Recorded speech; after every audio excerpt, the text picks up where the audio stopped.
पुलवामामधील त्राल भागात चकमक, 3 दहशतवाद्यांचा खात्मा, मागील 48 तासात एकूण 6 दहशतवाद्यांना कंठस्नान. भारत-पाकिस्तान संघर्षात भारत वरचढ, ऑपरेशन सिंदूरमुळे पाकचं मोठं नुकसान. न्यूयॉर्क टाइम्सच्या रिपोर्टमधून पाकिस्तानच्या खोट्या दाव्यांचा भांडाफोड. ऑपरेशन सिंदूरच्या यशानंतर संरक्षण मंत्री थेट एलओसीवर. दहशतवाद्यांनी माथ्यावर हल्ला, आम्ही त्यांची छाती फोडली, राजनाथ सिंहांचं वक्तव्य. संपूर्ण जम्मू काश्मीर दहशतवाद मुक्त करणार असल्याची ग्वाही. IMF कडून घेतले आणि दहशतवाद्यांना वाटले. कर्जाचा पहिला हप्ता पाकनं वाटला दहशतवाद्यांना, पाकचा कर्जाचा पैसा जिहाद कुटुंबियांना. बलुचिस्तान आता पाकिस्तानचा भाग नाही, बलोच नेत्यांकडून स्वातंत्र्याची घोषणा. दिल्लीत उच्च आयुक्तालयात सुरू करण्याची भारताकडे मागणी.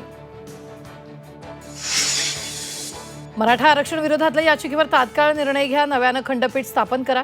सर्वोच्च न्यायालयाचे हायकोर्टाला आदेश.